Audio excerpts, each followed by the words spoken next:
Hey everyone, it's Desiree and welcome. I hope everyone's having a great day.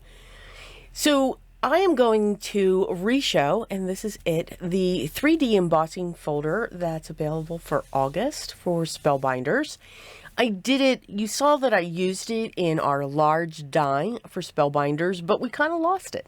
Kind of got buried. So 2 techniques. That's what we're going to show. This embossing folder is called Floral Expressions, and I am going to make a 6x6 card. So this is cut to 5x5, and I'm going to run that through my Platinum 6, and it creates a beautiful, absolutely gorgeously detailed image. Now, with this image, you could stop right here. Depending upon your color of cardstock, but it's just a beautiful, you could use it as a background. It's just a beautiful print. What I'm going to do is I am going to bring in my dye inks and just add some ink to those raised areas. Now, you could also use watercolors. You could use watercolor brush pens. You could use watercolor pencils. I wouldn't recommend colored pencils, but something that you can spread a little bit. The inks we're spreading with our detailed blending brushes, and I'm using pinks and corals and yellows and blues and greens, and you don't have to be specific. By just getting ink onto your brush, a very soft brush, and just swirling it in the area and using a light touch, you're staying within those areas, that area of the image where you want that ink to stay. So now that I have the, I'm going to call them peonies, because that's the kind of the color that I used. They could also be roses as well, so either or. I'm now adding the yellow to the small flowers that surround it, and then there's also another set of small flowers that I'm going to use a blue on as well in the background. And again, you don't have to worry about going off of the flower image. You're just giving that hint of color and using a light touch. You're staying on the raised area. If you add pressure, then you're going to go on to that flat area and get away from the raised area. So light touch is what this is all about.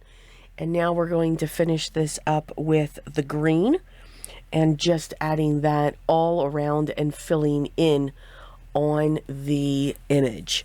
I love the soft pastel look that this creates, but it is another way to stretch our embossing folders so that we can get more use out of them.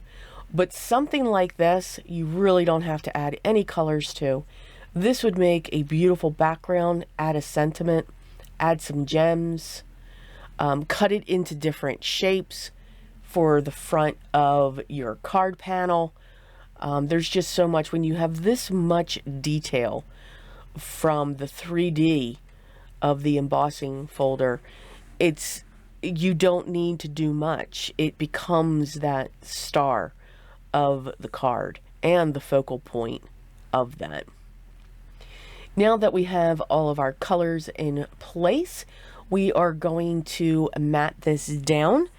So I have my craft cardstock matted to, 5 3/4 by 5 3/4. The black cardstock is matted to be 5.5 by 5.5.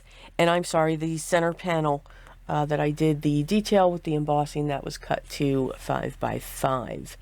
We're going to layer these up onto our 6x6 card panel. I love the size of a 6x6 card panel or 5x7. It's more real estate. So we can do so much more on that, but you can do the same technique and the same process that I did here, just cut your panels a little bit differently if you like the A2 size.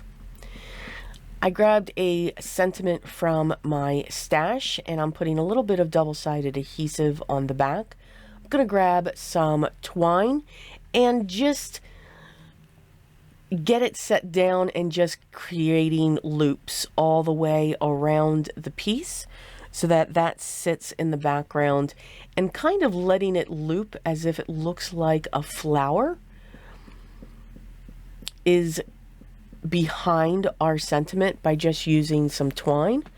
I'm going to add some more double-sided tape, and I'm going to double up that double-sided tape onto itself and trap that twine in behind, and add in even more glue so that it doesn't go anywhere, and setting that in place. And that is our card, by simply just adding a little bit of dye inks so that we can really see the impressions. As always, I hope you enjoyed today's projects, and the products that I used will be listed down below along to the gallery so that you can be inspired by others who use this as well.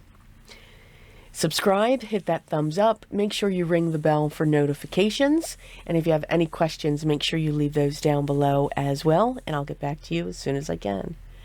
Enjoy the process, have fun creating your art. But most of all, remember what is most important.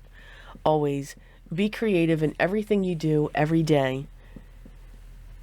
Continue to stay safe and take care, and I will talk to you in the next one. Till then.